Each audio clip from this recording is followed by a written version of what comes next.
Think about how excitement actually feels in your body. It rises quickly, almost like a spark, intense, energizing, even addictive. In that moment, everything feels possible. You feel motivated, inspired, ready to take action. But if you observe it closely, you'll notice something important. It doesn't last. That same excitement that lifts you up can just as quickly disappear, leaving you searching for the next spark, the next reason to feel that way again. And this is where many people unknowingly trap themselves. They begin to believe that excitement is the signal that they are on the right path. So they chase it. They depend on it.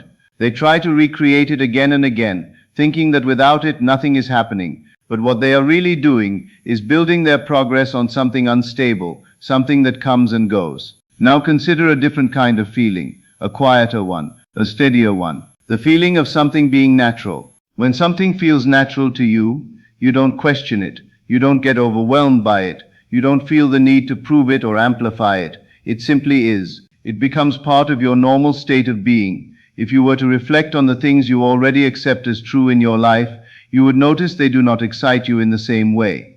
You are not excited about your own name, yet you never doubt it. You are not overwhelmed with emotion about where you live, yet you accept it fully. That is the difference. What is natural to you feels ordinary, but it is also unquestioned, stable, and deeply rooted.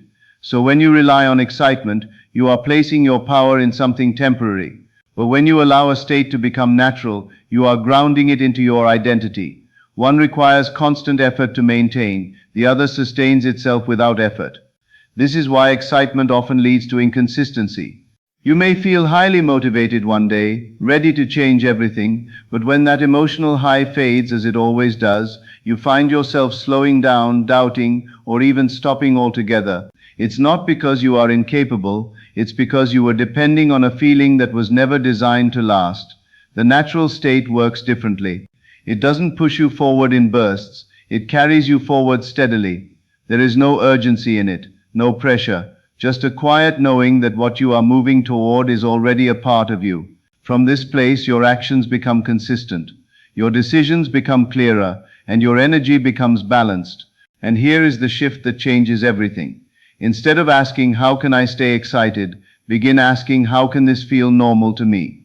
Because once something feels normal, you no longer need motivation to pursue it. You no longer need emotional highs to validate it. You move with it as naturally as you breathe. Excitement may start the journey, but only what feels natural will carry you to the end. Now consider what it truly means for something to feel natural. There is a distinct difference between forcing a feeling and embodying one. When you are forcing something, there is effort behind it, subtle but present. You are trying to convince yourself, trying to hold on to a mood, trying to generate a sense of belief. And while you may succeed for a moment, there is always an undercurrent of strain, as though you must keep reminding yourself that it is real. But when something feels natural, that effort disappears entirely. You are no longer trying to believe, you simply do. There is no internal argument, no need for repetition to hold it in place. It becomes as effortless as any truth you already accept about yourself. This is the state where real change begins, because it is no longer something you are doing, it is something you are being. Many people misunderstand this and assume that intensity equals effectiveness. They believe that the more emotion they can generate, the more powerful the result will be, so they try to feel more, push harder, amplify their excitement, thinking that this will bring them closer to what they desire.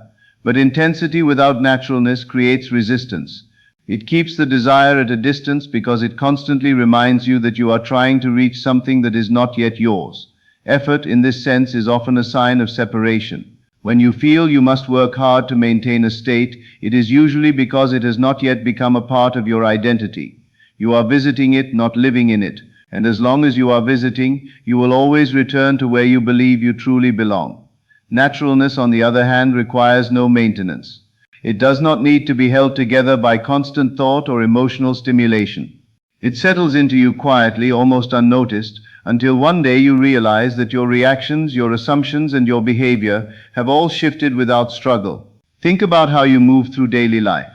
There are countless things you do without effort: speaking, walking, responding to familiar situations. You do not prepare yourself emotionally to do these things. You do not need to feel excited to be who you already are. It is automatic, fluid, and certain. This is the same way any new state must be approached, not as something you must hype yourself into, but as something you gently accept until it becomes second nature. The goal is not to feel a surge of emotion, but to reach a point where the desired state feels so ordinary that you no longer question it. And this is where true ease replaces struggle. Because when you stop trying to force a feeling, you remove the tension that keeps it from settling within you. You allow it to take root in a calm, steady way, where it can grow without resistance. So instead of asking yourself, how can I feel more about this? Begin asking, how can I feel less effort around this? Because the less effort you need, the closer you are to making it a part of you. What is forced will always feel temporary, but what feels natural will always remain. There is another aspect of excitement that is often overlooked, and it is far more subtle than it appears. Beneath the surface of that heightened emotion, there is frequently a quiet assumption, an assumption that what you desire is not yet yours. This is why the excitement feels so strong. It is not just joy, it is anticipation mixed with distance. It is the feeling of reaching for something rather than resting in it. If you observe your own reactions, you will begin to notice this pattern. When something feels far away, uncertain, or newly possible, excitement naturally arises. It is the mind's way of responding to something it does not yet fully accept as part of your reality. And while it may feel positive, it carries with it a subtle message. This is not mine yet, but I hope it will be. That message, though quiet, shapes your entire experience, because as long as you are hoping, you are also waiting, and as long as you are waiting, you are placing what you desire outside of yourself. This is where the sense of lack begins, not as an obvious feeling of emptiness, but as a gentle separation between where you are and where you believe you need to be. Excitement can then become a disguise for that separation. It gives you the impression that you are moving closer, when in reality you may still be reinforcing the idea that what you want is just out of reach. You celebrate the possibility, but you have not yet claimed the reality. And from this state, a certain kind of pressure begins to form. You may feel the need to act quickly, to hold on to the feeling, to do something that justifies it. There is an urgency that arises, as though the moment might slip away if you do not capture it.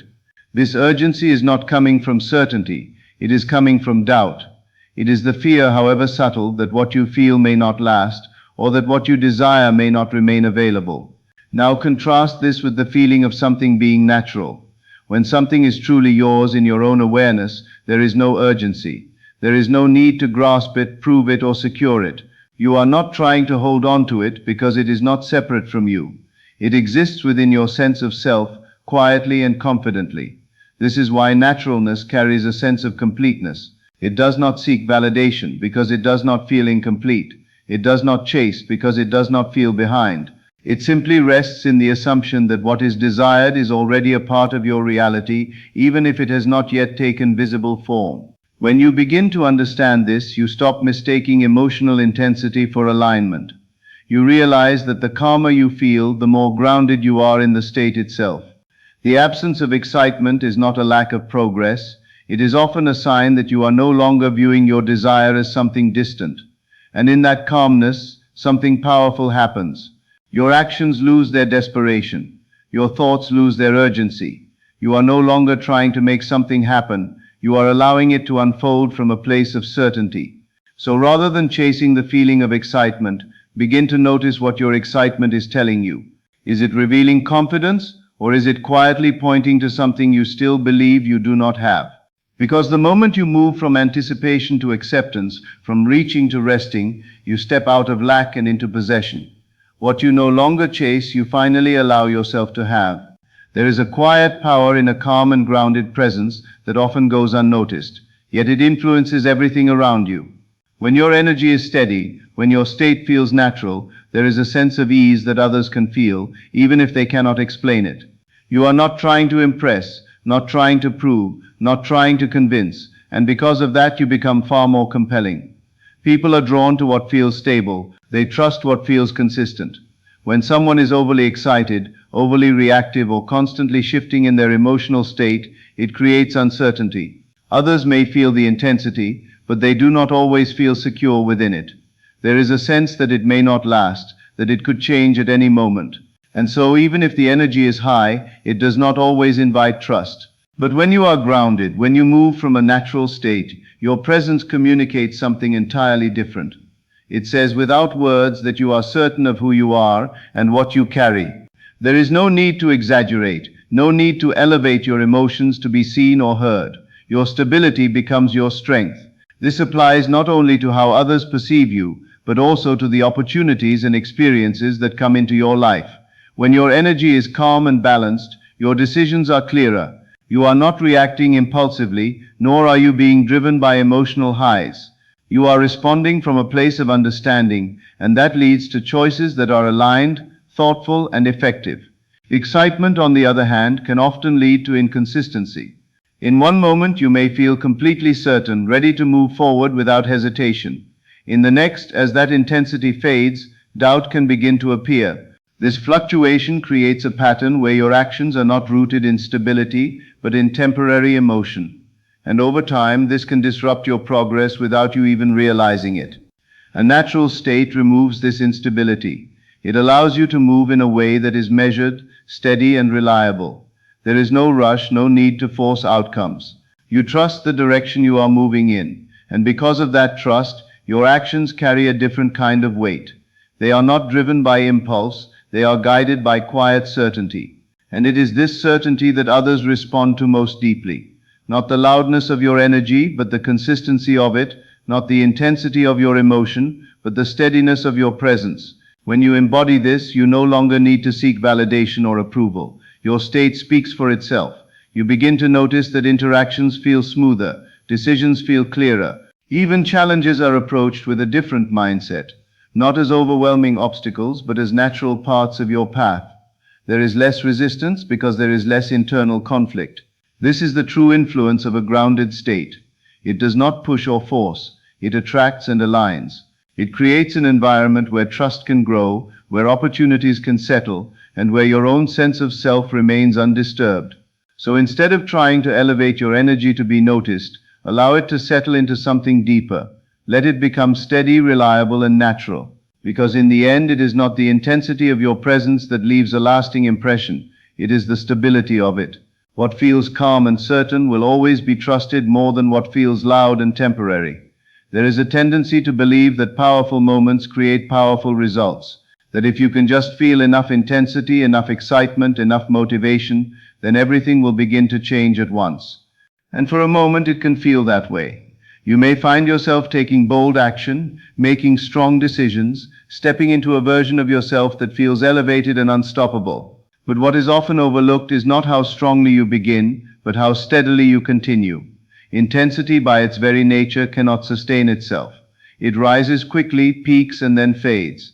And when it fades, it often leaves behind a gap, a space where the energy that once pushed you forward is no longer there. In that space, hesitation can return, old patterns can reappear, and the momentum you thought you had built begins to slow.